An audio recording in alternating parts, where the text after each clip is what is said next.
Creating these classes requires equipment and services that cost money. If you appreciate this education, please think about going to elithecomputerguy.com and offering a one-time or monthly recurring donation.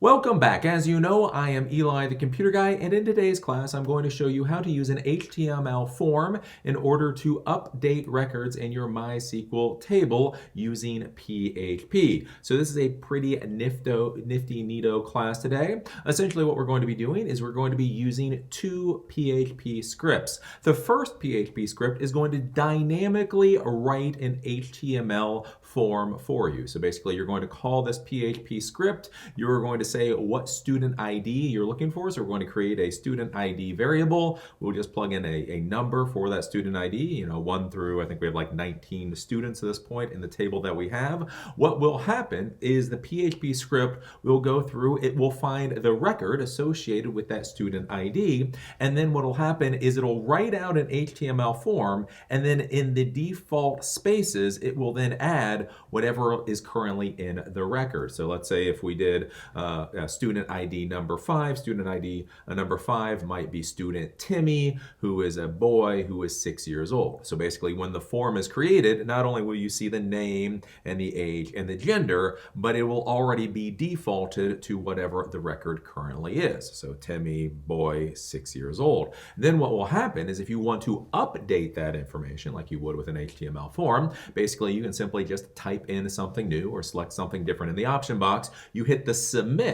When you hit the submit, this now dynamically created form will submit the information that you have plugged in to an update PHP script, which will then update the record that you were looking at based with the information that you have just inserted. So today we're going to be using two PHP scripts. One PHP script is essentially just going to be a standard update script like we've used previously. The first script is going to be a PHP script, but basically what it's going to do is it's going to dynamically build an HTML web page for you and pre-populate that form with what is already in the record. So there are a couple of warnings today. The first important warning today is to be careful of your web browser caching the form information. So when I was going and I was doing this lab and I was playing around with different settings, one of the issues that I ran into is that basically the web browser, Firefox, would cache some of the fields where I had entered information, and then when I hit refresh, instead of pulling in the new information like it was supposed to, it just used the cached information that it already had cached. So one thing, if you're playing around with these scripts and you're getting like weird output from the form, one of the things you may want to do is instead of refreshing the form, refreshing the script, actually close that tab, reopen that script, that PHP script that I'm going to be showing you in a different tab, and then that should pull in all new information. So the first thing to be doing the warning about today is do be careful of your web browser caching data. That may give you some weird output if you don't know that may happen. The other warning that I will give you is my code may look gnarly today. Look, I'll be honest with you. I'm showing you folks how all of this stuff kind of works. The code that I actually write can look a little messy, might not always be up to the standards of those professionals out there.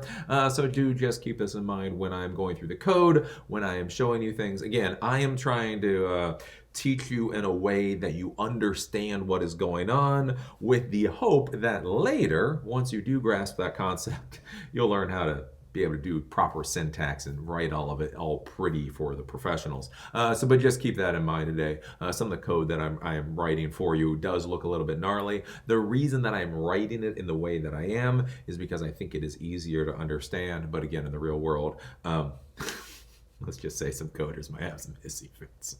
So anyways, with that, let's go over to the computer and I will show you how this code works today. So here we are at my lab environment. Again, I'm using Ubuntu Desktop 18.04 LTS. This is running within a virtual machine on VirtualBox, and I'm using a MacBook Pro. In order to create the LAMP stack on this demonstration machine, I use something called TaskSell, T-A-S-K-S-E-L. It's a tool that allows you to install the entire LAMP stack, Apache MySQL PHP, all default configurations. I have not modified PHP.ini, I have not modified vhosts or anything like that. The only modification at all is I did put a PHP folder in the root directory of Apache just so I had some place to dump the PHP scripts. Beyond that, in order to actually write the scripts that I'm showing you today, I am using gedit. So this is the equivalent of Notepad or TextEdit in either the Windows or the Mac world, just basically a crappy little text editor, because when I'm writing relatively small scripts, I do like showing you folks that you can just use a crappy text editor in order to do that. So the first thing that we need to do is we need to go over and take a look at our MySQL database and understand how our MySQL database works before we actually start getting into these scripts today. So you're going to go down to the whole show applications, then you're going to go up to go terminal.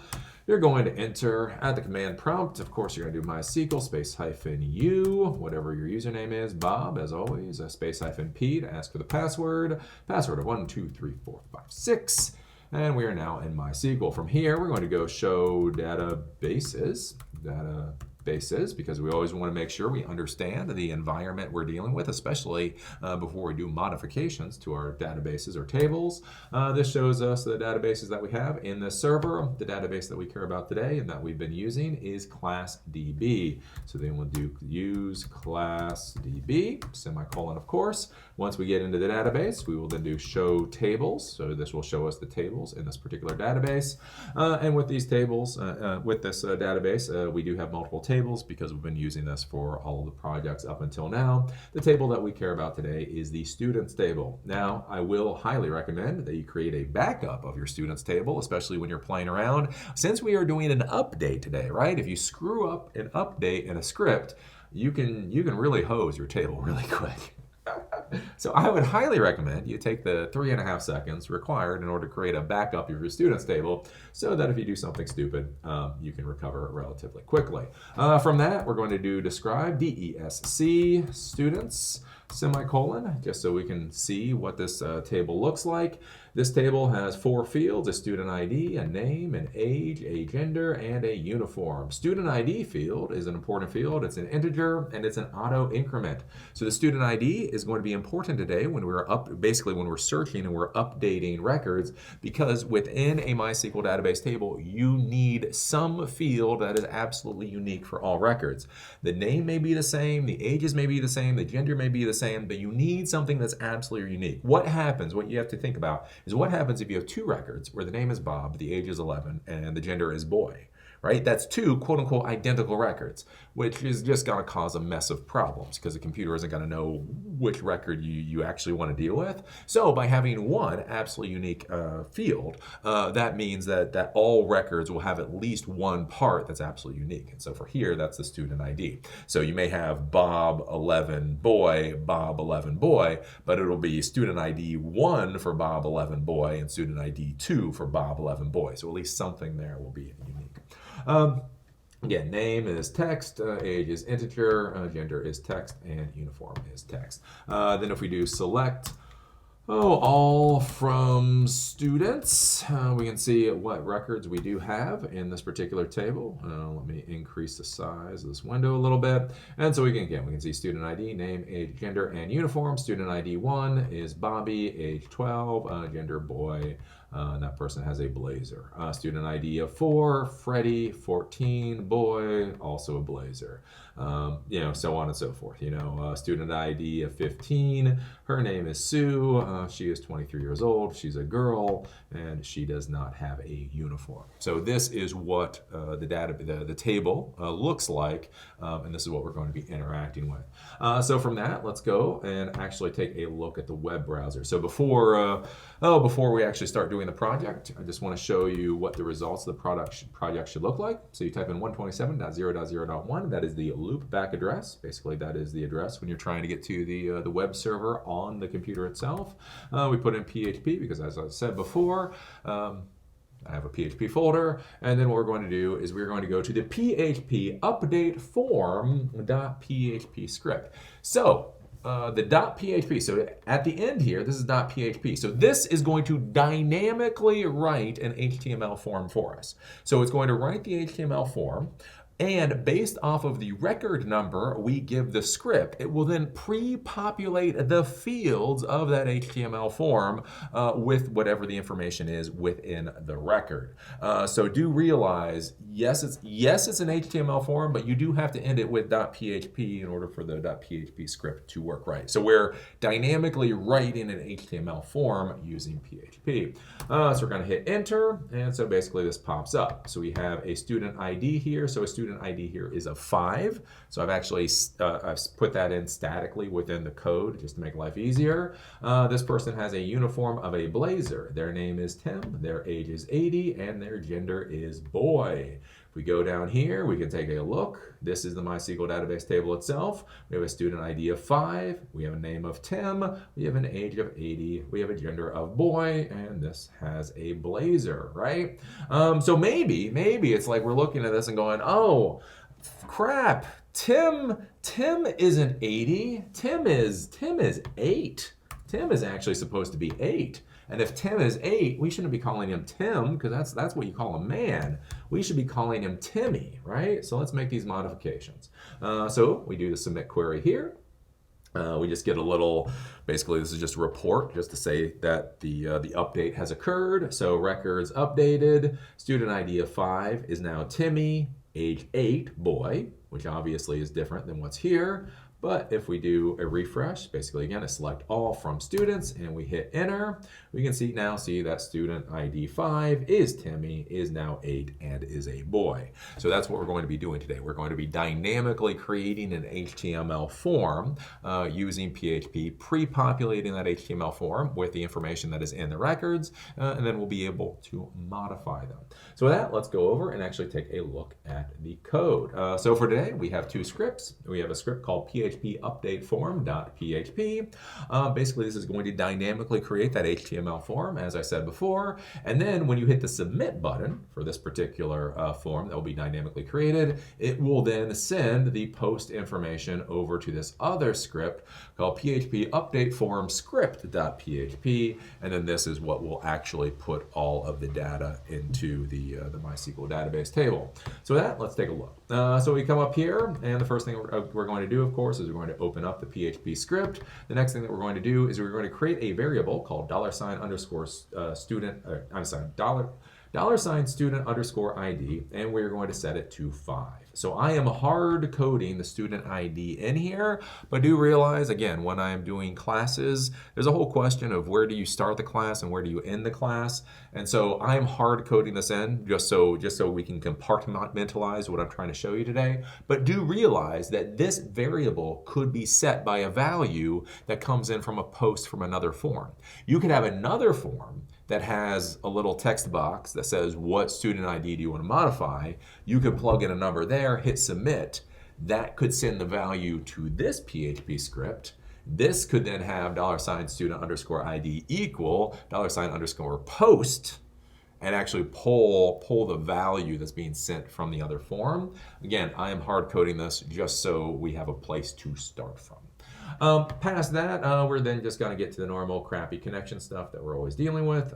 Server name equals localhost, username Bob, password 1234556, database equals class DB. We're then going to do connection, new MySQL server name, username, password, and DB, same as always. Past that, again, we've still got that if the connection, basically there's an error. So if there is an error, kill the connection, print out connection failed, concatenate with a period, and with whatever the connection error is, so on and so forth. So we've already gone over that about 15 times at this point. Won't worry about that too much. If you don't know what's going on there, go to one of the previous classes. Past that, this is where it gets to be interesting. This is where it gets to start doing the cool stuff. So now here we come to the SQL statement. So $SQL equals. So we're going to create a variable called $SQL, and that is going to equal this SQL statement that we want to pass to the database. So we're going to say select all from the students table where student_ID, so again, we're talking about the column here, So where this column equals, and then you do a single quotation mark, and then you pass the variable $student underscore ID. So whatever the value of this variable is, that's what gets plugged in here. We have hard coded that to 5, so this will be 5 for this particular project. Close. Or end that with a single quotation mark for the variable, and then the whole SQL statement with a double quotation mark, and then of course use semicolon because this is PHP. Past that, we're then going to create a variable called result, and the result is going to equal basically the connection and the SQL statement. So we're going to say is connection, we're going to send a query, that query is going to be the SQL statement that we created up here, and whatever the answer to that is going to be what the value of $result is. If $result, the number of rows is greater than 0, then we're going to continue on. So basically, if when we do this query, we actually get a result greater than 0, then we're going to dynamically create the web page. If not, then it's just going to fail out down here, and it's just simply going to say echo not found. Then we're going to come up. The next thing that we're going to do is we're going to create an array, $row. So $row is going to be an array. An array is a variable that stores multiple values within it. So we're going to use what's called a named indexed array. So basically what that means is there's different slots, and if in those different slots there are different values. Those slots are going to be based off of the columns. So $row is going to equal basically the $result up here, and that's going to fetch association. So basically what this does here is this creates an array from the result that we got from the SQL statement, and then that array is going to be $row. Once we have that array, we can then start pulling out the individual values within that array and then setting that to variables. So the variables that we're going to care about is $name, $age, $gender, and $uniform. How we're going to pull that out is then we're going to do $row with the name. So basically, it's going to pull out the name value from $row. Then it's going to pull out the age value from $row. Then it's going to pull out the gender value, and then it's going to pull out the uniform value. So now we're going to have these variables. So these variables we can now call, and the values have been set based off of the values in the array. Now we're going to go down here, and this is probably going to get a little ugly. I'm sure there's a lot of coders out there that might scream at this, but oh well, I don't have to make them happy. I just have to make you happy. So what we're basically doing here is with this echo, we are printing out dynamically a full HTML form. So when we take a look at this HTML form here, this is now what is being dynamically being written out by this echo. So we have the echo, and then the echo goes all the way down to this semicolon here. So between this semicolon and the echo, that's what we're printing out. So we open with a double quotation mark, and we close with a double quotation mark. Inside the echo, we use single quotation marks. Remember, if you use a double quotation mark within an echo, that will end the echo, and then you'll run into nasty problems. So basically, if you have to enclose something, is you enclose it with double quotation marks, and then internally, if you have to use quotation marks, you use single quotation marks. So then you come here, and basically, it looks like a normal HTML form, just with some PHP variables in here. So we open up with the HTML tag, like we did with the normal HTML form. Then we open up the body. From there, we open up the form tag. We do action equals single quotation mark, and then basically this is where we put the script name, where we're going to be passing the values for the variables. So this is where we put this script in there. So whatever that's called. Then we use method equals post. Again, all of this is single quotation marks. From there, we're going to simply print out in text. So we're going to say print out in text, and then we're going to print out the value, student ID, and then we're going to have a break. Then we're going to have an input type of hidden. We're going to have an input type of hidden. So basically what I need to do is I need to pass the value for student ID without letting anybody mess with the student ID type of thing. So this is how I'm able to pass that value. So I have an input type of hidden. So this is actually sets the value that will be sent, but people can't actually see it. We call this student ID so that later we can actually point to it. And then we set the value of student ID to $student ID, so whatever the value of that variable is. Then here, I'm just printing out the uniform value just to show that you can. So you print out text uniform, and then whatever the value is, and then we break.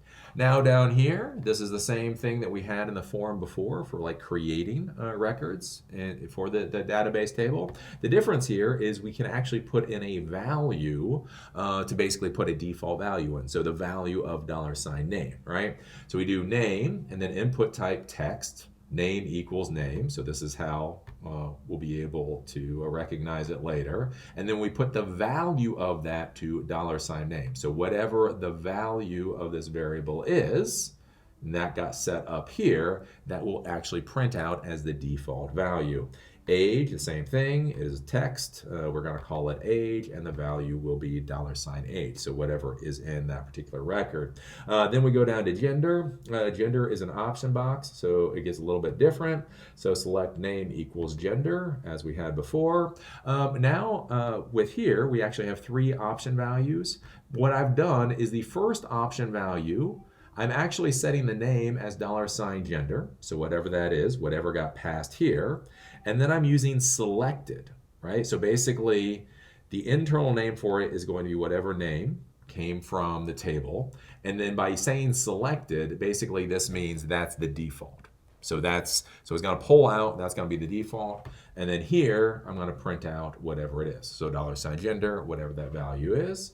Then below that, we have option value equals boy, like we had before. Then it prints out boy. Then option value equals girl, like we had before, prints out girl. Then we do select. Then we do break. So that closes this whole option box here. Then we break. Then input type equals submit. So basically this just creates a submit button. Again, single quotation marks around it. And then we close the form, then we close the body, then we close the HTML. Then with the double quotation marks, we close this entire echo that we have. And with the semicolon, we end the echo. Then we come down here. This is the else statement for if no records were found. We break everything out, and then we come down here and we close the connection to the database, and then we close the PHP tag. So once all of this information has been taken, you hit the submit button. That will then get passed to the PHP update form script.php. And the script is relatively simple. So right here we have we're opening up the PHP script like we normally do, and then we're going to create a number of different variables and set the values based off of that post information. So we have the $student underscore ID, $name, $age, $gender. We are going to set the values based off of what is posted, what is sent from the form, student ID, name, age, and gender. So these names here, those names correspond with this name here. So whatever you've named these text boxes or these option boxes, this is the name that you have to reference here in order to set the values for these variables. And again, you also have this hidden, so you actually have a hidden data type, and this is also called student ID here, and so that gets passed. All right, then we come down here. Again, all the same connections that we've seen before: server name, username, password, connection. If there's a connection error, fail out. But down here is where we get to the new SQL statement. So this is the actual update SQL statement. So we do $SQL to create the SQL variable. It equals, and then here what you do is you do update. So update is the command in SQL to update a record. Update students, and then you say set name equals, and then single quotation mark, $name. So whatever the value that you put in that HTML box is, it will now be that.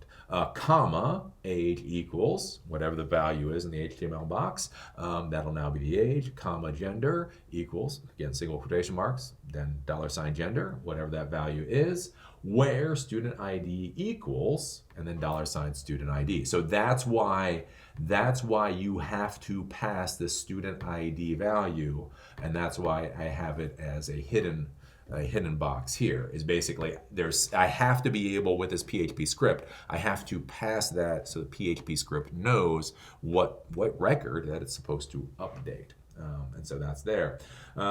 Again, close the double quotation mark, close with the semicolon. From there, all we do is if connection query $SQL equals true. So basically, if this works, then all I need to print out is I just need some visual cue that it worked and that it did what it was supposed to do. So for me, I just did records updated, concatenate with student ID, concatenate with a hyphen, concatenate with a name, concatenate with a hyphen, concatenate with an age, concatenate with a hyphen, concatenate with a gender. So basically that's where when you get that really ugly ass, it says records updated, student ID, name, age, gender, that's where I just push it out. Again, and that shows me, especially in the development phase, that the variables are passing the way that they should pass, and I'm not getting some weird screwed up thing in there. Again, didn't misspell something or something like that. Again, you get the else. The else is if for some reason the query didn't work right, it'll just say error SQL and basically give you the error, and then it will connection close. And so that is where you get this. So again, if we pull up MySQL and then we take a look at this, oh, we can see again, we have Timmy there. So maybe we want to change Timmy's name to Pam, and Pam is going to be 18, and Pam is going to be a girl because everything is fluid now. So again, student ID 5, I hit submit query. We then go here, we do select all from students. We now see record 5 is Pam, age 18 is a girl. Now, one of the things I do want to show you, again, the warning, is you can run into some problems if you modify the student ID and all you do is refresh on the web browser. So let's just change this to 10. So we have a student ID of 10. I'm going to click save. Then we're going to go to the browser. I'm simply going to go back, and if I hit refresh, we now see that student ID says 10, but we still see Pam, we still see age 18, we still see girl, right? That's obviously not correct. It should be 10, it should be Timmy, 33, boy, null. So that's why with this, many times what you have to do is you just have to open up 127.0.0.1 PHP / and then basically pull up the form again. And now you can see it actually pulls up student ID 10, no uniform, name Timmy, 33, boy. So this is the warning, especially if you're new to coding, you might run into a problem because if you don't realize that your web browser is caching some of this information, that's where you can sit here and be like, what? I don't understand. Because the student ID changed, right? So you look at it, you're like, but it's obviously pulling information because the student ID changed. And you're not realizing that for whatever reason it did cache those particular text boxes. And again, that's one thing to be thinking about in the real world when you're developing an actual product is to figure out ways to make sure that kind of thing doesn't cache. And there are ways to do it, but again, that goes into the whole where do you begin and where do you end these stupid classes. And so we'll get into that kind of thing later. But this is a basic way that you can create a form that will be dynamically be written. The default values will be, whatever is currently in the record, and then you can go in and modify and edit, and then you simply hit submit query, and then that will edit it for you. So there you go. Now you know how to update your records within your MySQL database tables using a dynamically created HTML form. Yay! So now you're actually learning how to do quite a few things using basic PHP, HTML, and your MySQL database. You're now able to create records, you're now able to search the records, you're now able to list records, and now you're able to update records, which again are the core components of, when you think about it, almost every single web app that you use. Again, one of the funny things in the modern world is people have this idea that, oh, all this new, fancy, cool stuff out there. And at the end of the day, you realize a lot of the applications you use, especially a lot of the web applications, are basically they're tables with some kind of input form, with some kind of output reporting, and really that's about it. What makes them special is, again, all the back-end stuff, adding functionality, creating some nifty, neat, cool code, and that kind of thing. And that's what makes them special. But the core component of what they are is their tables, their reports, their forms, and that's about it. So now you're really starting to understand how to use this thing. Again, what I showed you today is very ugly. I'm not gonna lie. It's I would not put that into a production environment, but I think it's relatively easy for you folks to understand what you're looking at. Again, to be clear, it is horribly insecure. I would not, have I said I would not put this in a production environment? It is horribly insecure. Using what I'm showing you to do would just get massacred if you put this on the internet. But it's giving you an idea of how this stuff works so that you can then, in the future, start actually locking everything down and making something that is valuable for you. I also want you to start understanding where, again, when I start talking about you're going to be using multiple programming languages in order to create any app, that you really do have to use multiple programming languages. Again, like we're using MySQL, obviously we're using SQL, obviously we're using PHP, but even things like understanding how HTML works so that you can dynamically write an HTML form. So again, like doing like the little things of understanding with the form how to put in those default values, right? Because I mean, think about what a mess it would be if you could update records but you couldn't see what's currently in the record, right? You just had text boxes and you just typed stuff in and submitted it. Like that would be a mess. Having the default entry in those text boxes be pulled from the table, that actually makes something useful. And so that's something where you have to understand how HTML works in order to make that happen. Again, once you start doing more complicated things, when you start dealing with the whole caching issue, again, things like CSS and things like JavaScript, those are the things that really refine the whole experience for the end user. And again, to make all of that work, you really do have to understand those different coding languages. So I really want you to just grasp the concept. Again, you're going to be going out there and creating any kind of web app. At the minimum, you're looking at like 5 languages, plus a few other technologies such as Apache and Linux and that type of thing to make the thing work. So yeah, there you go. You now know how to update your records using a dynamically created HTML form with PHP. As always, I enjoy doing this video and look forward to seeing you at the next one. Apparently, the type of content you just saw is not what Susan W. wants for the future of YouTube. This means that recommendations by YouTube to this channel have dropped massively and views are becoming comically small. I hate to ask. I used to say I would never ask, but if you could subscribe, like, comment, and most importantly, share the videos that you appreciate, that may help slow the death of this channel. Do remember that if anything at all happens to this channel, you can go to EliTheComputerGuy.com to view the content and access information not available on YouTube.